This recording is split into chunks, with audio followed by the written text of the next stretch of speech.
Charles, why did you feel like it took so long for you guys to get going there in the first half? It's a good question. I'm not quite sure, but I know that I am extremely happy with the group that came to the floor in the second half and, won the second half by 8 points. And, there's no consolation prizes or anything like that, but just the competitive level that we had to get ourselves back in the game. I thought we actually in the first half had some pretty good looks. And the Celtics did a good job of actually just punishing us for, I feel like, a bad rotation or a bad execution of a pick and roll coverage. And they kind of just capitalized on a lot of those opportunities. And then I thought in the second half, we just did a better job of tightening the screws.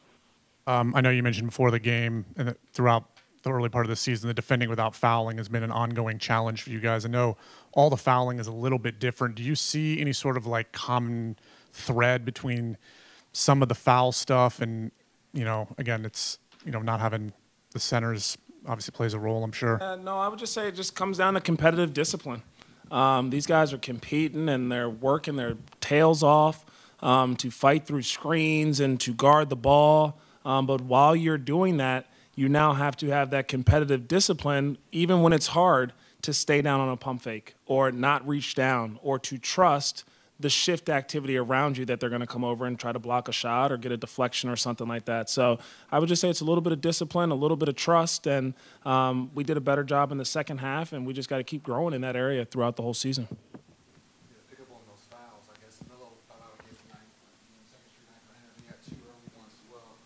What are you seeing there again with that? How do you make sure you know that he affects the team when he's not full out? Yeah, I don't even know if it's just Melo because, it's a team thing for us, to be honest. It's the collective group.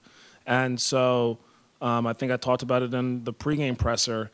There's a difference between trying to take a charge or going vertical, and then there's grabbing guys as they're trying to come off of a screen or just hacking down or jumping on a pump fake. Like, those are the ones we got to tighten up. And they all understand their importance to the team and to what we do, and we either will or we won't. They have the game tonight. It's 2 tough games against defending champions. What do you tell the team after this ball tonight? Where you see them kind of get their spirits going in the right direction and going to Minnesota on Monday? Yeah, our spirits are still extremely high because I think that we draw a lot from the positives and learn from some of the growth opportunities that we had during the game. I think that we faced a team that is very veteran, very physical. They have played together, have a little bit more cohesion, and we're throwing out different lineups here and there. And again, not excuses. It's just a different group going up against a battle-tested team. And so for me, I leave encouraged from what I saw. I thought both games we had our chances throughout both games to play with a lead, to win the game. Again, really close in the shot margin today. We won the shot margin again today. So, we're doing some really good things. We just got to tighten up, I think, some of the minor details that we can control. You could see Brandon Miller in real time kind of settle back in. He had got back to the shots that he wants, his shot diet, his shot profile. What did you see from Brandon? Yeah, there was a play from Brandon in the second half where we're just trying to get ourselves going defensively. And he gathers the group together and just is vocal about, hey, we got to be tighter with our pick and roll coverage.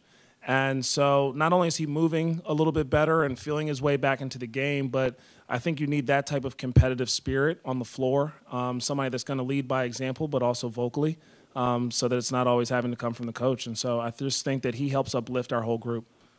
Charles, you're 6 games into playing for coaching Melo, and that's what are you seeing out there? Obviously, offensively, he's been terrific. Yep. And then you asked him during the preseason, hey, we need you to step up your defense. Fouls, is that maybe because of the way he's changed? You're asking him to change defensively, and he's got to learn just to do some things differently. Yeah, it's probably a little bit of different terminology, different techniques that we're trying to work on. I do think that just trying to continue to challenge him, though. And, we have to learn about, can he guard one-on-one? Or do we need to send a double team every time? Or are you going to foul? And so I think that's something as a staff we got to figure out what we're going to be comfortable living with. But also, through conversations with him, can he just sit down and guard his yard and commit to just showing his hands and defending without fouling? And obviously, we don't want to shake anybody's hands after they score, but I can live with some of the tough Peyton Pritchard into shot clock fadeaway jumpers, or the Jayson Tatum into shot clock fadeaway step back jumper. It's the ones where it's just blow-bys, or again, just I think, to me, they're almost like non-competitive fouls because you're kind of just giving up on the play by just fouling a guy. And it's not just Melo. Like I said, it's a collective group effort right now. Yeah, and on the offensive end, I mean, he's kind of just been a great playmaker. I think in our early offense, with the ball, he's done a great job of creating off of pick and rolls. Sometimes gets a little sped up, and I don't think the rest of the team can keep up with his pace. But he still happens to make something. He makes something happen out of nothing.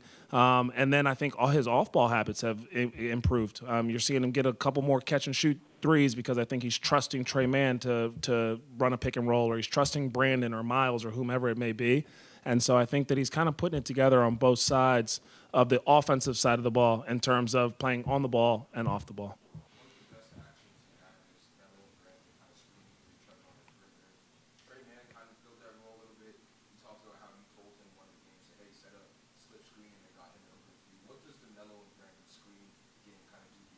Yeah, you got two dynamic scorers that I think are just going to create some indecision for a defense. Are we switching? Are we hedging? Are we in center field? Or whatever it may be.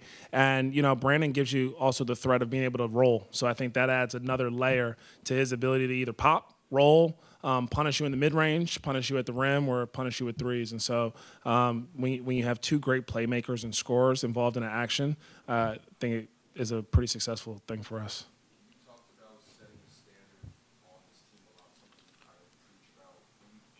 Celtics, a team that is the standard of the NBA. Do you kind of like having this game or this series early on to show the team, hey, that's the standard. Now we have to see what we can do to kind of make way there? Yeah, I definitely think that it's a great test. And for our team, I think every game is a great test right now because we're still learning each other. We're learning how to play defensively. We're learning how to build winning habits, how to compete for 48 minutes or however long the game requires us to.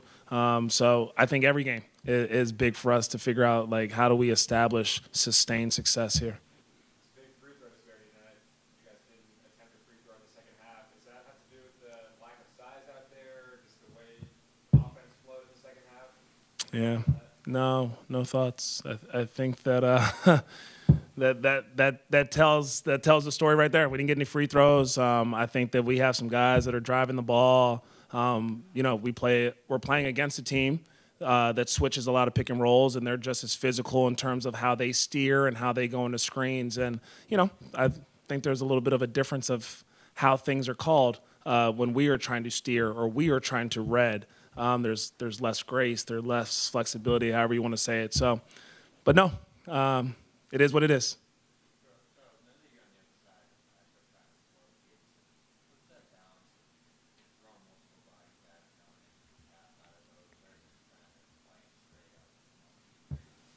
Yeah, Jayson, that's why he's such a dangerous player because he now has the ability to play isolation basketball.